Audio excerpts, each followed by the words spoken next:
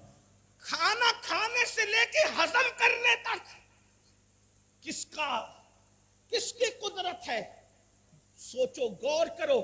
اگر اللہ اس منہ کے اندر کوئی مرض، اللہ نہ کرے اللہ کسی میرے نبی کے امتی کو وہ دن دکھائے، منہ میں کوئی مرض پیدا ہو جائے، ارب پتی خرب پتی ہو کر بھی ایک لقمہ چبانے کی اوقات ہے؟ نہیں. جو لقمہ چبا رہے ہو کس کی طاقت ہے؟ میرے اللہ کی طاقت. اگر اللہ تمہیں اندھا کر دے، اللہ نہ کرے میرے حضور کے کوئی امتی اندھا ہو، اللہ نہ کرے آپ کو اللہ کبھی وہ دن دکھائے، لیکن میں صرف بات کرنے کے، اگر کوئی اندھا ہو جائے، بتاؤ زندگی کیا ہوگی؟ اتنی بڑی بلڈنگ ہے، لمبی لمبی کاریں ہیں، قیمتی کپڑے ہیں، ہو گیا اندھا، کیا انجام ہوگا بتاؤ؟ یہ جو آنکھوں سے دیکھ رہے ہو کس کی دی ہوئی قوت ہے؟ کس کی طاقت ہے؟ بتاؤ. اللہ نہ کرے بیوی پیار دینے کی بجائے بغاوت پہ اتر آئے، کیا کر لوگے؟ یہ جو بیوی کو اللہ نے وفادار، کس نے؟ اللہ نے بنایا نا وفادار. بیوی کے دل میں پیار کس نے پیدا کیا؟ اللہ نے. اولاد کے دل میں پیار کس نے پیدا کیا؟ اللہ نے. اور ماں باپ کے دل میں پیار کس نے پیدا کیا؟ اللہ نے. جو لوگ ہمیں عزت سے ملتے ہیں کس نے بھی ماحول بنایا؟ اللہ نے. اگر کوئی آپ کی تکریم کرتا ہے کس نے یہ توفیق دی؟ اللہ نے. سب تو اسی کا دیا ہوا ہے.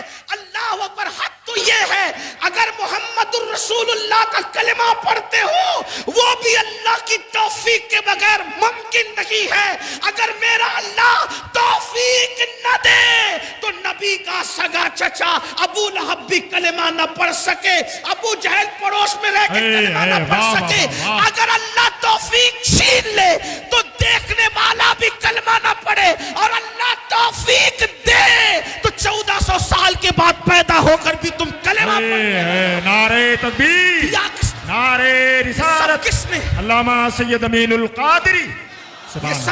یہ سب دیا کس نے؟ اللہ نے.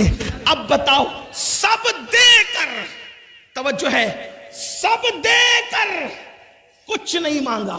بابا سب دے کر کچھ نہیں. اگر اگر اللہ کچھ مانگتا نا، اس کی شان ہی نہیں ہے مانگنا، بے نیاز ہے. بے شک. لیکن بفرض محال کیا اوقات ہوتی میرے بھائی. یہ آکسیجن پیدا ہونے سے لے کے مرتے دم تک کے لیتے چھوڑتے ہو، ہے نا؟ کبھی کوئی بل آیا ہمارے گھر پہ؟ آیا نہیں. ڈاکٹر نے 8 گھنٹے کی آکسیجن دے دی، اتنا لمبا بل بھیجا، بہت اچھی بات کہ ہم سوچنے لگے یا اللہ یہ کیا ہے. صحیح بات. آپ مجھے بتائیں نا، ڈاکٹر آکسیجن دے وہ بھی اس کی نہیں ہے، حالانکہ اس میں بھی قدرت کا عمل دخل ہے. بے شک. کوئی چیز ایسی ہے ہی نہیں جس میں قدرت کا عمل دخل نہیں. بے شک بے شک.